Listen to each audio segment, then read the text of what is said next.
एक छोटे से गांव में मोहन नाम का एक गरीब लकड़हारा रहता था। उसका परिवार बहुत साधारण था। उसकी पत्नी गीता, बेटा राहुल और बेटी रानी उसके जीवन की सबसे बड़ी पूंजी थे। घर मिट्टी का था, छत पुरानी थी और बरसात में जगह जगह से पानी टपकता था। गरीबी थी, लेकिन परिवार में प्यार और सम्मान की कोई कमी नहीं थी। मोहन रोज सुबह सूरज निकलने से पहले उठ जाता, भगवान का नाम लेकर जंगल की ओर निकल पड़ता। दिन भर मेहनत करके लकड़ियां काटता और शाम को उन्हें बाजार में बेचकर घर का खर्च चलाता। एक दिन रानी उदास बैठी थी। मोहन ने पूछा, क्या हुआ बेटी? रानी बोली, पिताजी, अगले हफ्ते स्कूल में कार्यक्रम है। सब बच्चों ने नए कपड़े सिलवाए हैं, लेकिन मेरे पास नहीं है। मोहन का दिल टूट गया। उसने मुस्कुराकर कहा, चिंता मत करो बेटी, मैं कुछ न कुछ जरूर करूंगा। उस रात मोहन देर तक सो नहीं पाया। वह सोचता रहा कि आखिर अपने बच्चों की छोटी छोटी खुशियां कैसे पूरी करे। अगली सुबह वह पहले से ज्यादा उत्साह के साथ जंग लग गया। उसने तय किया कि आज ज्यादा लकड़ियां काटेगा। जंगल के अन वह एक बड़ी नदी के किनारे पहुंचा। वहां बड़े बड़े पेड़ थे। उसने कुल्हाड़ी उठाई और काम शुरू कर दिया। दोपहर तक लगातार काम करता रहा।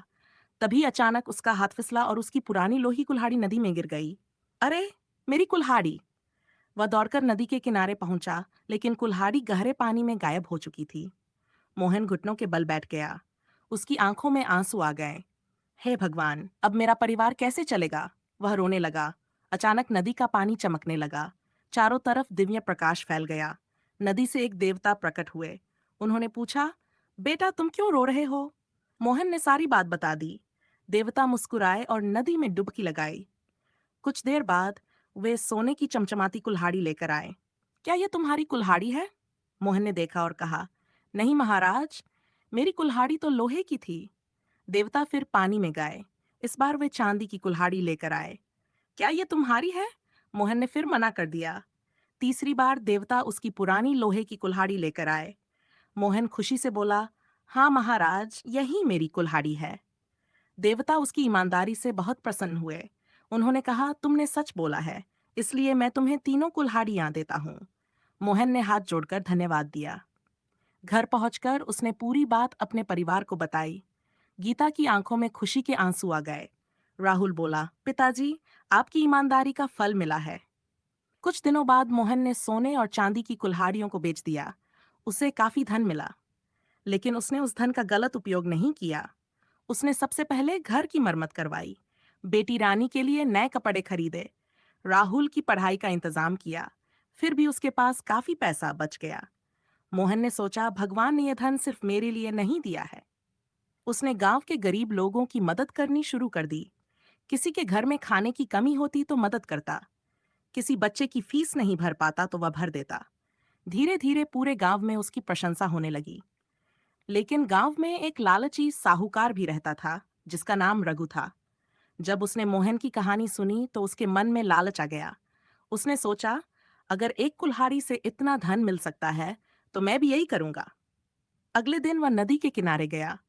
उसने जानबूझकर अपनी कुल्हाड़ी पानी में फेंक दी और रोने का नाटक करने लगा। कुछ देर बाद देवता प्रकट हुए। उन्होंने पूछा, क्या हुआ? रघु बोला, मेरी कुल्हाड़ी नदी में गिर गई। देवता नदी में गए और सोने की कुल्हाड़ी लेकर आए। क्या ये तुम्हारी है? रघु तुरंत बोला, हाँ, यही मेरी है। देवता समझ गए कि वह झूठ बोल रहा है। उन्होंने कहा, जो व्यक्ति लालच और झूठ का सहारा लेता है वह कभी सुखी नहीं रह सकता। इतना कहकर देवता गायब हो गए। रघु को उसकी असली कुल्हाड़ी भी वापस नहीं मिली। वह शर्मिंदा होकर घर लौट गया। समय बीतता गया। राहुल ने पढ़ाई पूरी की और शिक्षक बन गया। रानी डॉक्टर बन गई।